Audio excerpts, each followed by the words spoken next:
Mr. Daniel Padilla. Ito pala ang tunay na dahilan kung bakit bumalik ng El Nido Palawan. Ang lahat ng yan. But before that, if you haven't subscribed yet to my YouTube channel, please don't forget to like, share, and subscribe at hit mo na rin ang notification bell for more showbiz updates.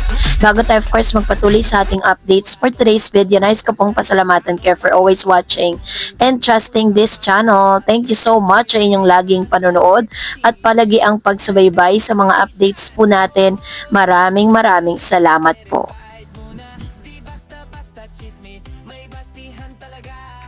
At ngayon pag-usapan natin ang ilan sa mga online na trending kung saan spotted nga ito pong si Daniel Padilla at si Miss Kayla Estrada na papunta ng Palawan at dahil po dito is inalam natin ano bang dahilan kung bakit na nagbakasyon silang dalawa So sabi dito noong linggo ng Enero 18 or 18 hanggang 19, 2026 naging usap-usapan sa social media at showbiz press ang pagbabakasyon ni Daniel Padilla at Kayla Estrada sa El Nido, Palawan. Ayon sa entertainment report mula sa Abante, magkasamang dalawa sa isang holiday trip na tila pagdiriwang ng kanilang first anniversary.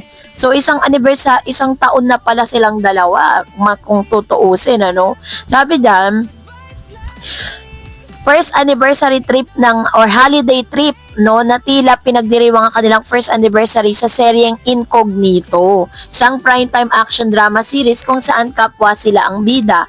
Ang bakasyon ay parehong naging opportunity para sa kanila na mag-relax at mag-enjoy sa magagandang tanawin sa El Nido habang binibigyang halaga ang kanilang professional achievement sa series.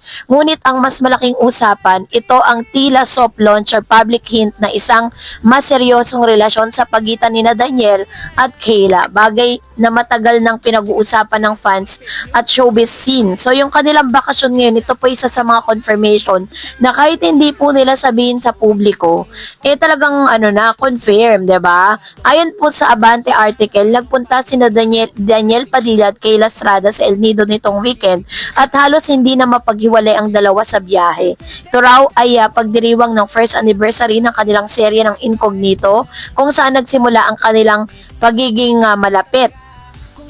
Sa airport pa lang daw ay may mga fan na nakakita sa kanila at may mga nagpa-picture pa. Subalit, indifferent sila sa mga ito. Walang malinaw na pahayag si Kayla tungkol sa mga intrigang kumakalat sa social media, lalo na tungkol sa isang blind item na may aktres na di umano'y nagdadalang tao at nadawit ang kanyang pangalan. Ang report ay nagtapos sa simpleng pagtatapos sa masaya ang dalawa at hindi pinapansin ang mga bashers. Hindi mawawala sa usapin ang seryeng Incognito kung saan kapwa bida sina Daniel Padilla at Kayla. Ang palabas ay isang action drama na tumatalakay sa karakter na may sariling pagsubok at laban sa buhay. Ang pagiging magkatrabaho sa isang serye, lalo na kung maraming eksena at emosyonal na koneksyon, ay karaniwang nagbubunga ng close friendship o kahit romantikong tensyon sa mga co-stars. Sa kaso ni Daniel at Kayla, maraming ang nakapansin na habang tumatagal ang taping ng Incognito ay mas nagiging malapit nga di umano ang dalawa, kapwa on-screen at sa likod ng camera. At ngayon, hindi na tinatago ng dalawa ang kanilang pagsasama sa pampublikong lakad, kung saan mas maraming pagkakataong sila'y makitang magkasama mula sa El Nido hanggang sa iba pang sightings na kinukuhanan sila. Hindi bago sa industriya ang mga pag-angat ng relasyon sa pagitan ng co-star nila, pero sa kaso ni Daniel at Kayla, nagkakaroon ng maraming spekulasyon. May mga sightings at report kung saan magkasama sila sa iba't ibang event tulad ng Halloween party at dinners na kinagiliwan ng netizen. May mga fan group na nagpo-post ng mga video at komento tungkol sa tila pag-angat ng relasyon nila at iba ay naniniwala na mas malalim na ang koneksyon ng dalawa. Sa kabilang banda ay may mga chismis at intriga na nag-viral online. May claim na allegedly blind item tungkol sa ibang aktres sa pagiging close ng dalawa na wala pang malinaw na konfirmasyon o pahayag mula sa mga nasasangkot.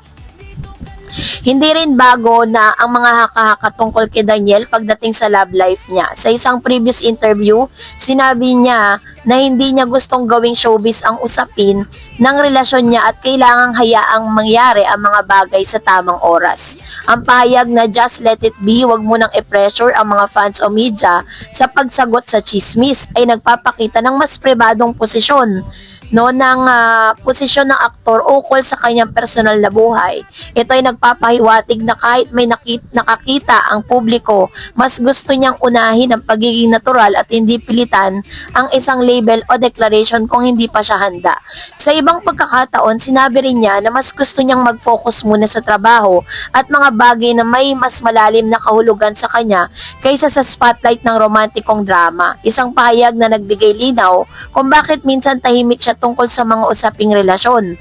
So dahil po dito sa mga balitang ito, ang dami pong mga fan na mga nag-react dito po sa nasabing video na ito, no? May mga positive at meron ding mga negatibo. Una, sa positive reaction, maraming netizen ang kinilig at natuwa sa bakasyon nila sa El Nido. Ang mga supporters ng tambalang ito ay nagsasabing bagay sila at masaya. At masaya nga ang kanilang bakasyon. Ang may mga fan circles na tunay na naniniwala na may potensyal ang relasyon ngayon na maging tunay, lalo na't naglalabas sila ng mga sweet moments at sa publiko ang kanilang trips. Meron din mga negative comments at critical reaction. May mga fans na dating love team ni Daniel na sila ang Katniel at hindi mapalagay ang bagong dynamics. Ang ilan ay nais pa rin makita silang magbalikan ni Catherine Bernardo. May iba pang netizen na binabash o sinisisi si Kayla dahil sa mga rumors na naging sanhi ng mga hindi kainais-nais na komento sa social media. Ngayon, sa kaso naman po ni Daniel at Kayla, ang kanilang bonding sa El Nido ay may natural na dahilan, selebrasyon ng serye kung saan sila parehong nagtatrabaho, which means nililinaw po dito na nagpunta sila sa El Nido, Palawan hindi dahil first year anniversary nila. Kumbaga parang naglo-look back sila ng mga panahon na sila po ay nag-meet, no? Kasi parang napaka-imposible, isang taon na agad sila, parang kaka 1 year lang din talaga ng incognito, 'di ba? So parang it's really impossible na isang taon na yung kanilang relationship. Ang kanilang bonding sa El Nido, ayun nga dahilan ng celebration at pagka-close silang napapansin sa publiko ay maaaring dahil sa matagal na collaboration at friendship. Ngunit hindi pa rin malinaw kung ang mga ito ay mas malalim kaysa sa simpleng parang collegial or professional friendship. Ang pangungusap ng media na super hard launch, wala nang patago-tago pa, ay nagbibigay din sa idea ng soft launch ng kanilang koneksyon, ngunit hindi ito isang opisyal na pag-aamin ng romantic status, no? So, sa akin pong opinion bilang isang tagamasid ng showbiz culture, mahalagang intindihin na ang public, mga artista ay kadalasang nahuhuli sa malaking ilaw ng opinyon, haka-haka at pag-asang romantiko. Ang bawat kilos nila, bawat bakasyon sa El Nido ni Daniel Padilla at Kayla Estrada ay maaaring nagpapakita ng isang magandang friendship, lalo na kung ito ay bunga ng kanilang professional partnership sa incognito. Subalit, hindi rin may kakaila, no, na lumalakas ang impresyon ng fans sa mas malalim na connection sa kanila dahil sa mga sightings at mga sweet moments na na-capture sa ibang okasyon. Hindi natin maitatanggi na ang showbiz audience ngayon ay mabilis mag-connect ng dots at lumika ng narratives, no, kahit na maliit na hint lang ang binibigay ng mga public figures. So sa akin pong pananaw, hindi pa opisyal na confirm ang kanilang relasyon batay sa mga opisyal na pahayag at marahil ay may gusto nilang manatiling pribado muna habang tinatamasa ang pagkakaibigan at companionship nila. Gayunpaman, ang pagiging open nila sa mga publikong lakad at photos ay nagbibigay ng hint na hindi sila takot ipakita sa mundo ang kanilang closeness kahit hindi pa ito puli nilalaban ng label ng boyfriend at girlfriend. So yun po yun. So, kaya naman talagang let's respect their privacy at siguro mas gusto talaga nila maging privado kung ano man yung meron sila ngayon. So, that's it for today. For more videos and updates, please don't forget to like and subscribe and please don't forget to follow my Facebook page, DarEds TV and DarEds channel. God bless everyone!